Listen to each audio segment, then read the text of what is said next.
Sam's got you too.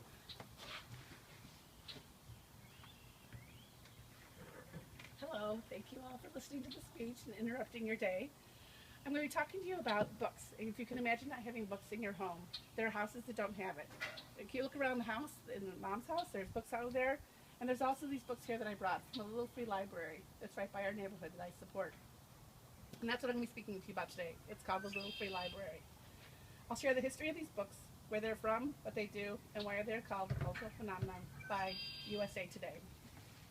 Todd Bull was a businessman who was from Hudson, Wisconsin, and he was in between jobs. He'd sold his company and was able to build, and so in the backyard he just put together a little box. It was about 24 by 24 by 30, and he made it look like a little schoolhouse in honor of his mother, who was a school teacher who loved to read. He put it in his front yard like a mailbox, a little glass door on it, and put books inside it. Inside he put a sign that said, "Take a book, return a book." He put this little idea, his blossomed into a huge, huge area. It went from one to now it has more than 15,000 in the world. They're unique to each one in each location.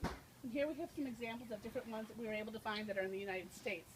They build them into trees and into neighborhoods. They're everywhere, and each person who supports them builds an individual one. Todd Bull looked to Andrew Carnegie for an example of this. He tried to beat Andrew Carnegie's idea of building public libraries in the 1900s. Andrew Carnegie had built 2,509 libraries using money that he had made through his 66 years of making money and the next 18 years of giving it away. Andrew Carnegie had told the little towns that they had at least 1,000 people in it, and they would do a tax levy to support the library, that he would give them the money to build libraries. Todd Bull and Rick Brooks, who joined together to start this nonprofit, Little Free Libraries, have done the same thing. They've only asked the people to return the books if they borrow one to keep the library idea going.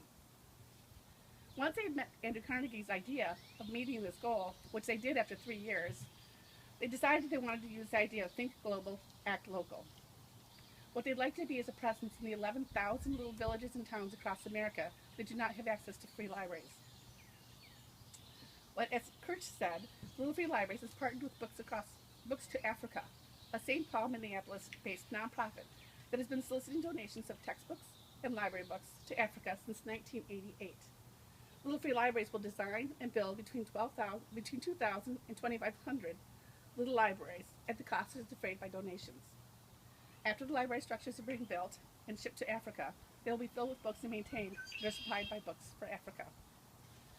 Little Free Libraries are located everywhere. There's one here in Mequon on Gettysburg Court. There's one in Carpentersville at Hines Road, which is where my friends have it. There's one on the Purdue campus in West Lafayette. Anyone can use them. Anyone can donate to them.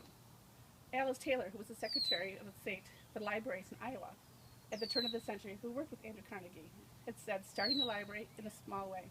Keep adding to it as you can, and success is bound to come. Todd Bowles reported the accolades that he had made with Little Free Libraries that he's received, and he's mentioned in the 50 top list of reasons why we love America. For example, Bill Gates is number 25, and the boss, Springsteen, is number 50, but Little Free Libraries is number 11. In conclusion, I'd like to thank you all for listening and being here and interrupting your day for this, and to share you what Little Free Libraries are and how you're able to use them and support them in your own neighborhoods. It's become a cultural phenomenon, and I'm proud to be a little bit of a part of supporting one in our area. Thank you for listening to me today. Oh, wow.